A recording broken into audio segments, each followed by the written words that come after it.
Assalamualaikum warahmatullahi wabarakatuh.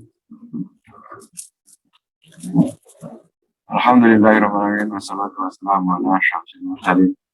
Wa qamaril nabiyyin wa sayyidina alaikum sayyidina Muhammadin wa ala alihi wa sahbihi amma ba'd. Ilahi anta maksudi wa ridho kama tabi alihi Muhammad wa marifatak. Harapan guru-guru kita adalah sejahtera pokok yang sangat mahal khusus kepada syekhina musyidina murabi arwahina Hadrat Syekh Muhammad Abdul Rasulullah Al-Fatihah. Bismillahirrahmanirrahim. Iyyaka na'budu wa iyyaka nasta'in. Shiratal mustaqim. Shiratal ladzina an'amta 'alaihim ghairil maghdubi 'alaihim. Segenap para wakil Syekh Musyid, para yakin arifin, Bapak Ibnu Mutakin, Anak, para yang lain, khusus kepada Salihul Hajat, pada pagi ini, banyak motor Nakib internasional wilayah Profesor Haji Priyato udah Dr. Hari Iwan Ahmad terkokoh di hadapan Allah Subhanahu wa taala. Maka sahabat dalam kitab Fadhilul Syuhur menjelaskan tentang bulan Dzulqa'dah. Sekarang kita pada bulan Dzulqa'dah menjelaskan kalau dalam kalender Jawa ini adalah bulannya bulan Hafid. Bulan Hafid.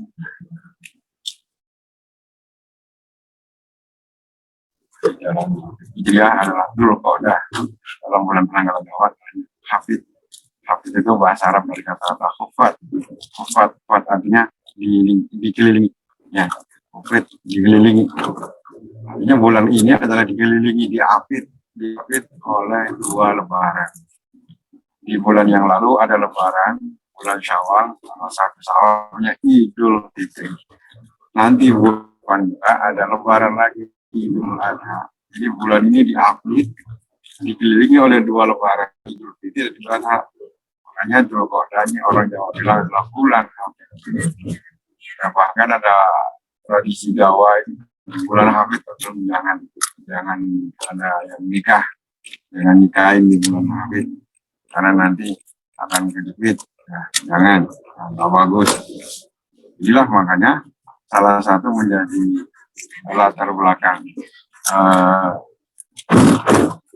adanya kitab Fadhilul Syuhur ini karena untuk meneruskan pemahaman-pemahaman yang kurang pas. Seperti pemahaman orang Jawa, bahwa nikah kalau bulan Syawal bagus, bulan Hafid nggak bagus, nanti bulan Haji bagus, bulan berikutnya bulan Safar, bulan nggak bagus. Itu semua nggak salah. Semua bulan adalah bagus.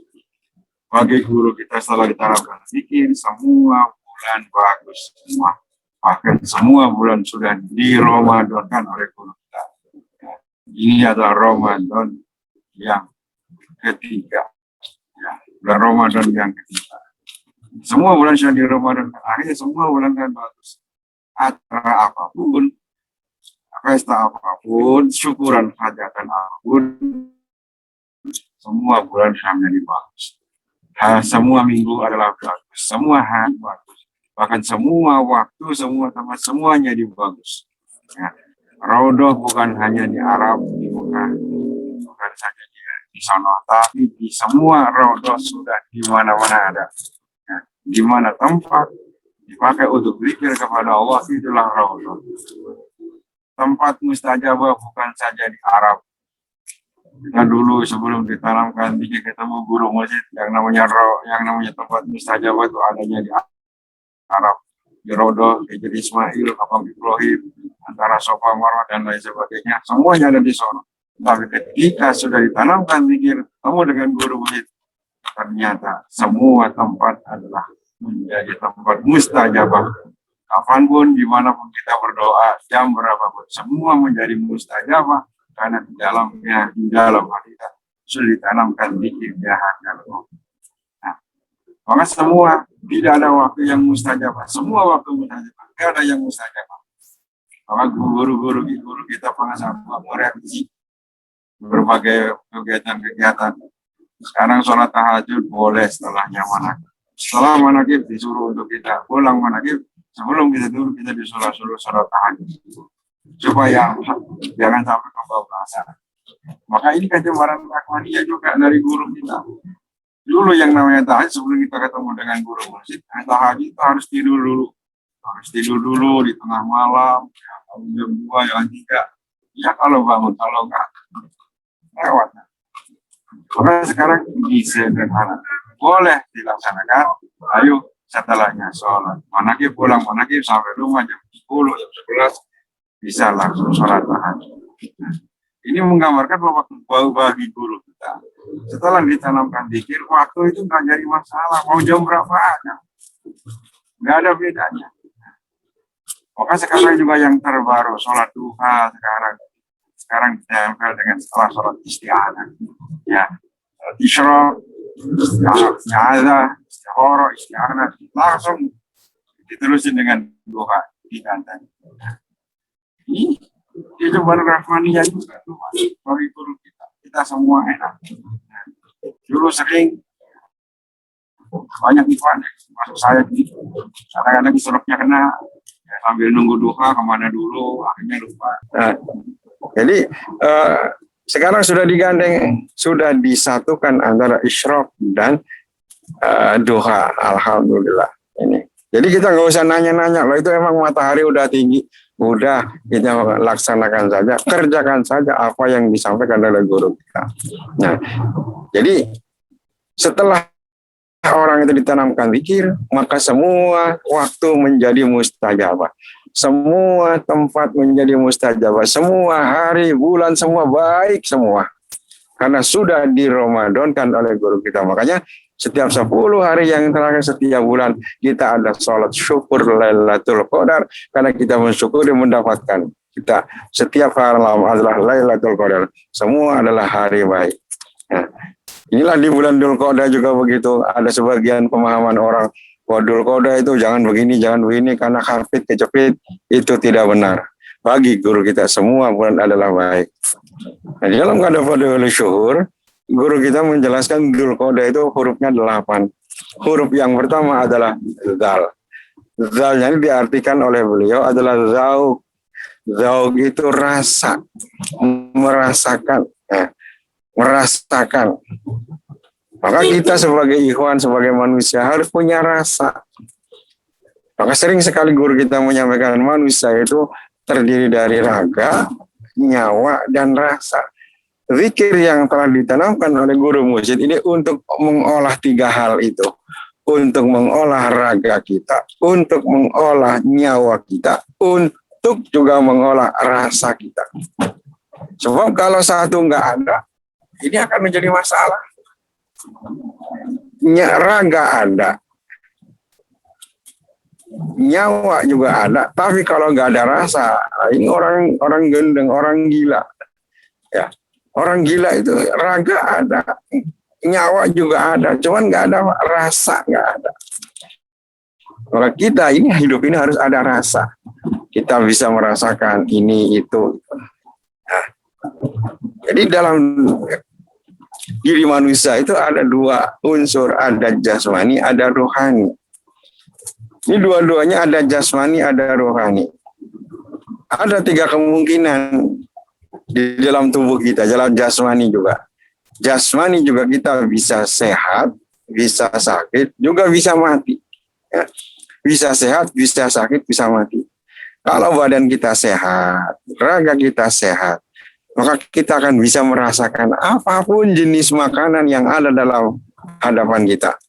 Kita bisa membedakan ini makanan ini pedas, makanan ini manis, makanan ini enak. Kita bisa merasakan, ada rasa.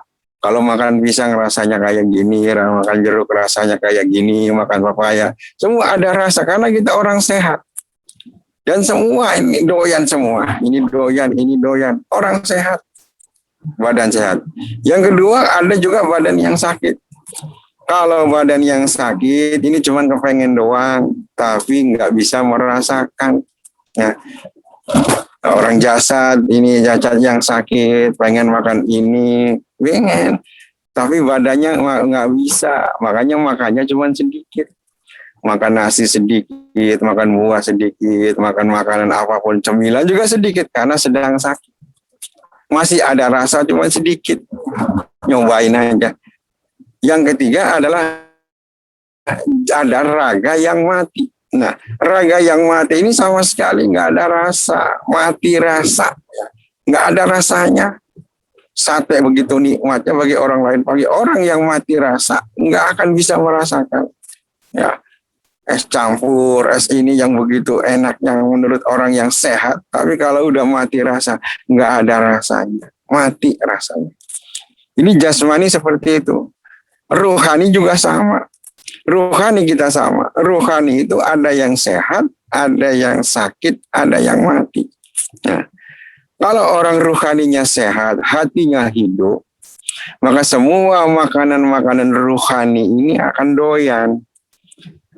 Doyan bisa merasakan nikmatnya ibadah, zauknya ibadah, merasakan nikmatnya manakib, nikmatnya berjamaah, nikmatnya zikir, semua bisa merasakan kalau rohaninya sehat, kalau jasmaninya, kalau rohaninya, kalau hatinya sehat, hatinya hidup. Inilah yang diasyarahkan oleh Rasulullah SAW, kata beliau, "Zako to'mal imani man rodiya billahi robba."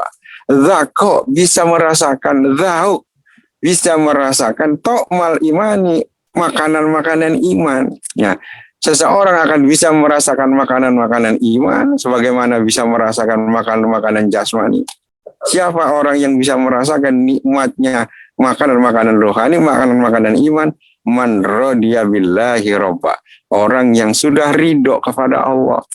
Orang sudah ridho, diridhoi oleh Allah Subhanahu wa taala, pasti akan merasakan nikmatnya ibadah, nikmatnya zikir, merasakan zauk dalam beribadah kepada Allah Subhanahu wa taala. Dan orang yang ridho ini adalah sudah dipastikan oleh Al-Qur'an. Allah yang sudah mendapatkan titel ridho, diridhoi oleh Allah adalah sudah dipasti siapa? Mereka yang ditalkinkan zikir oleh guru mursyid. Dalam Al-Quran surat Al-Fatah, laqad radiyallahu 'anil mu'mina idh yubayyi'unaka tahta syajar. Sungguh telah ridho, sungguh ridho, sudah mendapatkan ridho dari Allah. Siapa? Ya, orang-orang mukmin yang telah berbaiat kepadamu Muhammad zaman Rasulullah. Kaknya adalah Muhammad, yang sekarang kaknya adalah guru mursyid. Jadi orang-orang yang telah berbaiat kepada guru mursyid, ditanamkan pikir, itu orang yang sudah menggenggam ridho Allah. Maka Abah sering menyampaikan bahwa orang yang datang ke manakib itu bukan orang yang meratap pengen dapat ridho dari Allah, bukan mudah-mudahan, tapi sudah pasti. Kalau setelah dia ditalkin, pasti sudah dapat ridho dari Allah. Ini Allah sendiri yang menyampaikan dalam Al-Quran, surat Al-Fatah ayat 19. Laqad radiyallahu. Dan inilah pantas, setelah orang ditanamkan zikir, dapat ridho dari Allah, maka sudah akan bisa merasakan nikmatnya iman, nikmatnya ibadah, merasakan zauk. Makanya sholatnya jadi banyak, zikirnya jadi banyak, ya. Ibadah-ibadah yang lain jadi doyan. Kenapa? Hatinya dihidupkan, hatinya disehatkan oleh guru mursyid. Maka ada manqobah bahwa Syekh Abdul Qadir bisa menghidupkan yang sudah mati. Bukan saja Syekh Abdul Qadir yang dulu, Syekh Abdul Qadir sekarang juga bisa. Guru kita juga bisa menghidupkan yang sudah mati. Bisa jadi secara jasmani memang orang yang sudah mati bisa dihidupkan lagi, atau juga menghidupkan hati orang yang telah mati. Orang yang hatinya mati, tidak doyan ibadah, tidak doyan sholat, tidak mau ibadah, zikir kepada Allah, dengan dihidupkan oleh proses talqin, maka dia akan jadi doyan. Doyan zikir, mau ibadah, mau. Kita merasakan meningkatnya ibadah kita. Kita mau sholat malam, kita mau manakib begitu lama, kita mau zikir begitu juga lumayan banyak. Ini kenapa? Itu setelah ditanamkan zikir, setelah kita dalam titel radhiyallahu, setelah ridho oleh Allah. Karena Allah ridho kepada kita, maka kita dikasih betah oleh Allah, ya, untuk menyebut namanya. Allah ridho kepada kita semua, maka kita dibikin betah oleh Allah, duduk di majelis zikir, duduk di majelis manakib, betah kapanpun. Kadang-kadang sehari bisa 2-3 kali dalam satu hari. Kita betah di manakib. Kenapa? Karena ada ridho dari Allah. Setelah diproses talqin zikir laqad radhiyallah. Ya. Allah suka kepada kita. Allah ridho kepada seseorang. Maka seseorang itu akan dibikin betah oleh Allah untuk menyebut namanya. Untuk duduk-duduk bersama dengan ahli zikir. Tapi kalau Allah tidak ridho kepada seseorang, ya Allah juga nggak ridho. Kalau udah dari seseorang, maka tidak akan bisa dikumpulkan dengan ahli-ahli zikir. Ya jangankan ditalki, jangankan ini lewat aja nggak nengok. Ya, lewat aja nggak nengok karena memang bukan dia nggak mau, Allah yang nggak suka sama dia. Allah nggak suka dia bergabung dengan orang-orang ahli zikir. Allah nggak suka orang itu nyebut-nyebut namanya. Kenapa? Memang Allah nggak menghendaki. Tidak ada mayyasya dalam bahasa guru kita. Kita bersyukur kepada Allah tiap hari manakib, baik darat, manakib di online, pagi, malam. Betah duduk. Ini kan apa? Ridho Allah. Kalau Allah nggak ridho, nggak bakalan kita bisa seperti ini. Nah, jadi makanan iman itu bisa doyan setelahnya orang itu ridho. Ini sabda Rasulullah. Dzaka ta'mal iman man radiya billahi rabba. Rohani seseorang yang telah ditanamkan zikir, itu yang tadinya mati akan menjadi hidup. Seseorang yang ditanamkan zikir yang hatinya tadinya sakit akan menjadi sehat. Maka setelah kita ditanamkan zikir, kita bisa doyan ini mau dan ini. Nah, bisa merasakan ada zauk dalam diri kita. Tapi juga ada namanya rohani seseorang itu. Ada juga rohaninya yang sakit. Kalau rohani ini sakit, maka pengen doang, ibadah pengen, sholat tahajud pengen, sholat banyak pengen, zikir lama pengen. Cuman pengen doang, cuman nggak bisa ngerasakan pahit, nggak betah, gerah ada. Maka sebentar udah selesai, kabur, nggak bisa. Itu karena sakit. Maka orang hatinya seperti ini, kalau kondisi ibadah seperti itu, nggak ada cara lain, suruh ditanamkan zikir biar itu bisa doyan ibadah. Yang lebih parah dia ada ruhani yang mati. Ini ruhani mati nggak kepengen. Ada orang azan, cuek aja, dalam pada puasa, cuek aja, ini ruhani yang mati. Ya. Ini apalagi yang mati perlu ditalkin. Harus ditalkin, makanya talkin zikir itu nggak usah diminta, dijorokin aja semuanya, dijelin aja. Ini kejabaran rahmaniyah daripada guru kita. Maka kita bersyukur kepada Allah. Kita semua ikhwan pasti hatinya sekarang hidup karena apa? Sudah ditanamkan benih Al-Quran, benih zikir kalimat la ilaha illallah, sehingga semuanya yang tadinya hati kita mati dihidupkan lagi oleh guru mursyid. Hakikatnya dari Allah Subhanahu wa taala. Yang tadinya hatinya sakit disembuhkan sehingga apa? Doyan. Sebagaimana jasmani yang sehat, doyan apapun, sakitnya hilang, doyan apapun bisa merasakan, bisa membedakan makanan ini. Ruhani juga kita sama. Ruhani setelah ruhani kita disehatkan melalui fase talqin zikir itu, kita doyan merasakan, bisa cari kejadian, tapi zauknya ada, rasanya. Makanya kalau orang doyan pasti hari ini dikasih, besoknya minta lagi. Inilah yang terjadi bagi ikhwan. Setelahnya doyan, awal-awal mungkin rada pahit, kita manakib karena lama. Tapi setelah doyan manakib, akan dicari di mana lagi ada manakib, di mana lagi ada manakib. Alhamdulillah, mudah-mudahan kita selalu diberikan keberkahan oleh Allah Subhanahu wa taala, berkah semuanya segala masalah. Assalamualaikum warahmatullahi wabarakatuh. Waalaikumsalam warahmatullahi wabarakatuh. Hatur turun Ramaya Imrajan Maut Hikmah Emliah Tabarung Sudah. Alhamdulillah. Semoga bermanfaat berkah untuk kita semuanya. Sebelum doa penutup, dipersilahkan Ibu Hadah Neneng Liviana untuk menyampaikan kata sambutannya sebagai penangku manakib Sohibul Hajat hari ini.